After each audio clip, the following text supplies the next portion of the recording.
साथियों प्रणाम। पुस्तक ब्रह्मवर्चस्व साधना की ध्यान धारणा लेखक श्री राम शर्मा आचार्य पृष्ठ 134 से पढ़कर सुनाते हैं। आत्मीयता का विस्तार, आत्मिक प्रगति का आधार। आइए सुनते हैं। कुंडलिनी जागरण की ध्यान धारणा का चौथा चरण है विस्तरण, अर्थात सीमित को असीम बनाना। संकीर्ण स्वार्थ परता में जकड़ा हुआ जीवात्मा महत्वपूर्ण प्रगति एवं उपलब्धि से वंचित ही बना रहता है। ब्रह्मवश लगता भर ऐसा है कि स्वार्थी मनुष्य लाभ में रहता है। अपने ही लाभ के गोरख धंधे में लगा रहने के कारण सुसंपन्न बन जाता होगा। परमार्थ में व्यय न होने के कारण उसके पास प्रचुर संपन्नता जमा हो जाती होगी।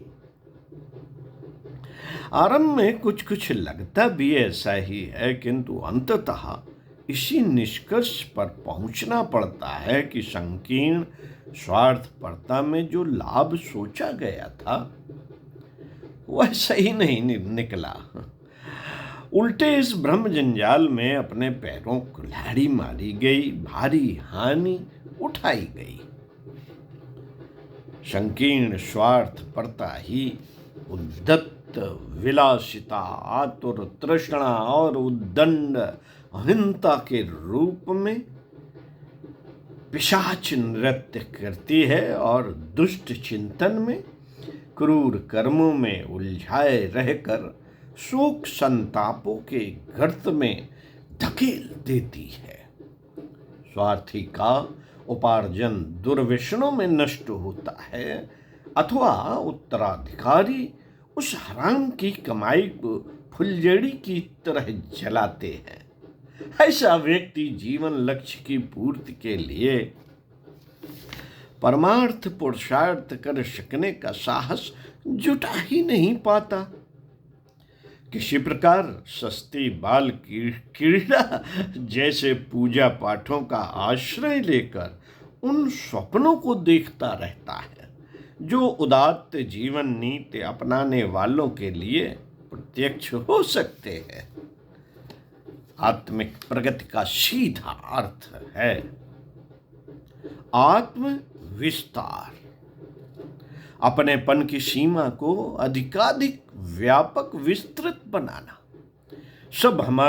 हम सबके की मान्यता ही वसुधैव कुटुंबकम के रूप में परिणत और आत्मवत सर्वभूतेषु बनकर विकसित होती है।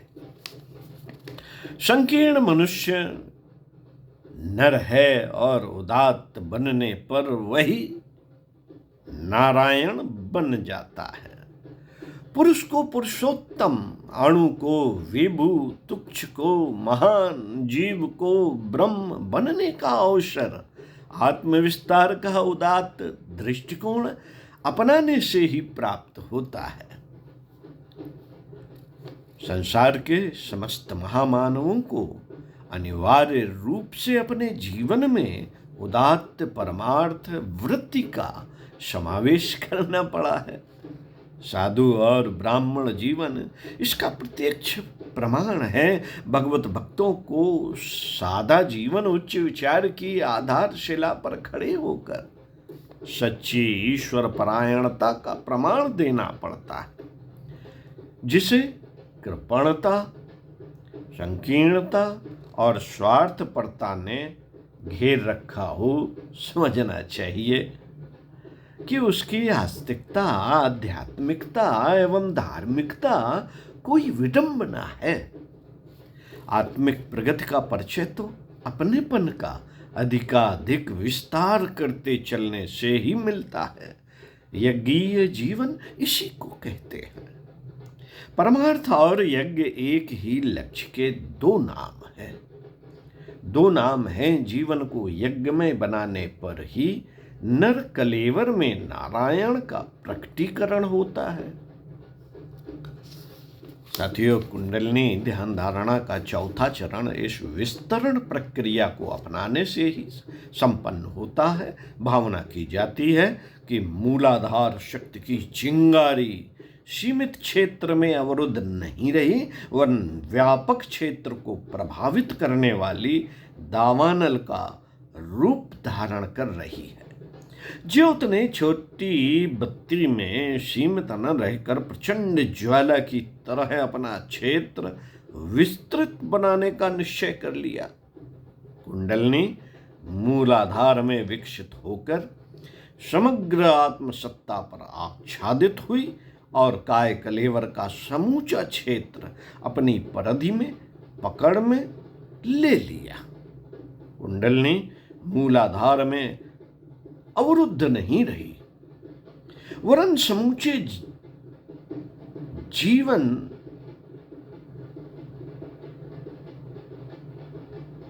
में फैल गई। जो चिंतन एवं कर्म मात्र शरीर तथा उसके साथ जुड़े हुए कुछ परिवारों के लिए नियोजित रहता था, उसने अपनी आत्मीयता बढ़ा ली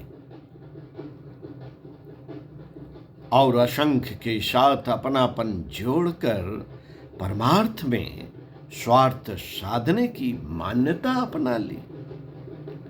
यह कोई स्वप्न या कल्पना या मनोरंजन नहीं, वरन ऐसा तथ्य है जो व्यवहार में उतरता ही चला जाना चाहिए। इस धारणा के समय ये भावनाएं उभरती रहनी चाहिए कि संकुचित चिंगारी अब सुविस्तृत दावानल बनने जा रही है और ज्योति ज्वाला बनकर रहेगी और शरीर का स्वार्थ ही भूत की तरह सिर पर छाया न रहेगा, वरन उनमें देव प्रयोजनों की पूर्ति का साहस भी उभरेगा।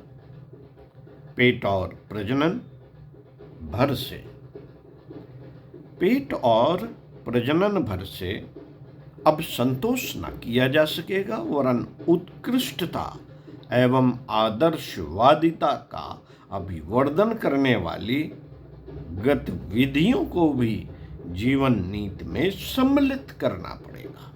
देश, धर्म, समाज और संस्कृति का भी उसी प्रकार ध्यान रखना पड़ेगा जैसा कि शरीर और परिवार के हित साधन का रखा जाता है। यह चिंतन अधिकाधिक स्पष्टता पूर्वक मस्तिष्क को प्रभावित करने लगे और व्यवहार में उसी प्रकार के प्रयासों में तत्परता दृष्टिगोचर होने लगे तो समझना चाहिए कि विस्तरण की ध्यान धारणा का अभीष्ट उद्देश्य पूरा हो रहा है। ध्यान करें, मूलाधार स्थित सामान्य स्फुरलिंग प्रचंड ज्वाला के रूप में बढ़ गए। इसी चक्र से प्रकाश धाराएं विकसित होकर चारों ओर फैल रही हैं। मेरुदंड जलती हुई ट्यूबलाइट की तरह प्रकाश से भरा हुआ है। सारे शरीर संस्थान में दिव्य संवेदनाओं की शिहरन उठती है। अंदर असीम शक्ति का अनुभव, आत्मीयता, प्रेम, करुणा आदि विस्तृत होकर सारे विश्व को अपनी गोद में समेटे ले रही है, ऐसा बोध ध्यान करते चले। ओम शांति।